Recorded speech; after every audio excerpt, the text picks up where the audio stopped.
It's been 2 weeks since I last filmed. I've got that itch to make something again, but I don't really know what to make.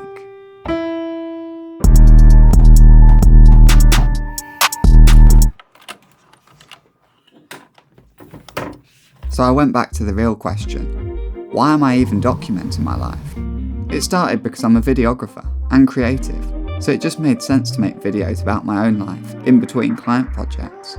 But then it went further than that. I realised the power in documenting my life so that I can look back and see the journey that I've taken.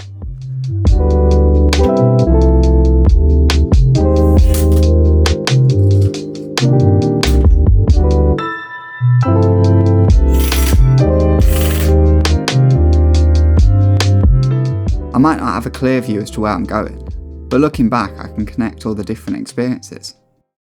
It says Arctic on it. Let's see. Oh yeah. Icelandic bakery. Yeah.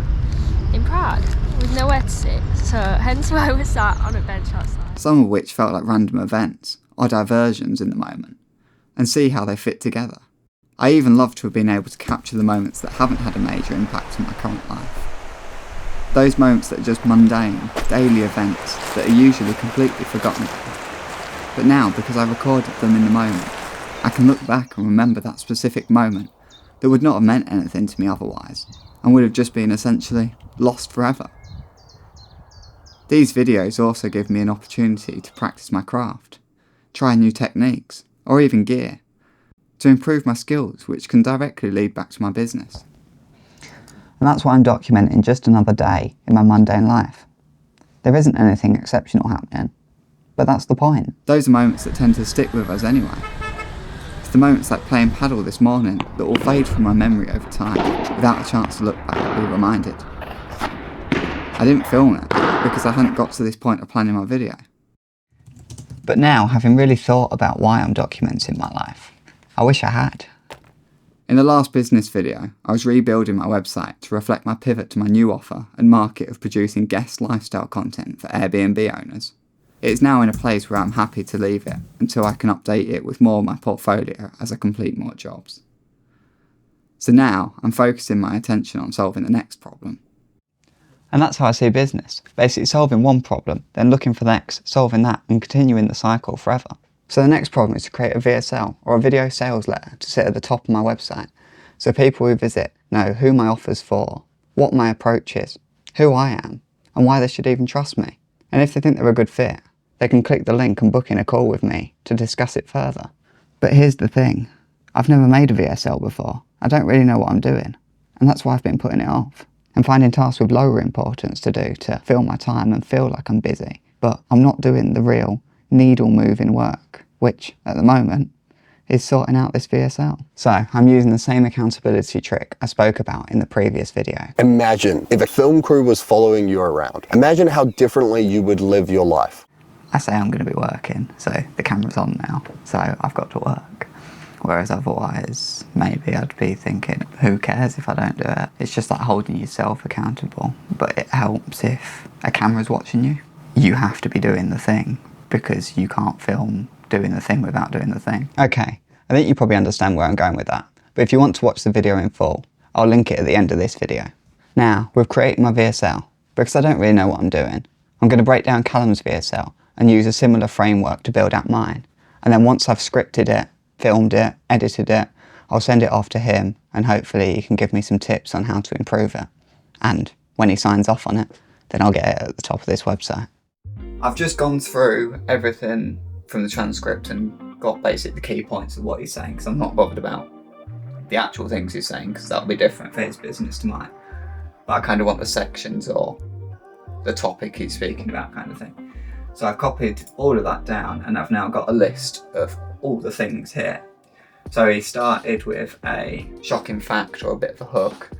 From that, he then went into a testimonial, which I can't really do yet because I haven't done the work. So maybe I have to skip that for now. Go into the method, so what the service actually is. Then call out target, make sure they know who I'm speaking to. So luxury property hosts. I don't want a property where people are fighting over the price. I want something where they've got a good service, they care about people that are staying and they're trying to position themselves as the premium option. So then we're going to add some relatability. So why would I understand them? Which I'm going to struggle with again because I haven't really worked with any of them and I haven't really stayed in any nice properties because I'm a bit broke. So I haven't got the money to be staying in the premium ones. Then calling out the target, saying if you've got these pain points, you should be doing this. Next up is then the setup. So it's if that pain point resonates with you, if that's something you're struggling with, I've got the solution. But before we get into that, who am I? Why should you trust me? Then he has got a sentence in there that's who I'm not. So I'm not just somebody will come in, shoot everything and leave and you'll never hear from me again. I want you to succeed, so I'm going to get in there and do everything I can. I'm going to live like a guest and really showcase the experience, not just take some pictures, send them off, you'll never hear from me again. You see the difference. Then we're going to the what outcome I'm offering. So increased booking, that's basically what it comes down to. Either less vacancies or higher pricing, or both. Ultimately more money made. Proof, again we're going to struggle a bit, but I've done over 100 property photography jobs so far. I've gone into a lot of different houses and shot the rooms, so I do know how to take a picture of a bathroom, a kitchen, living room, etc.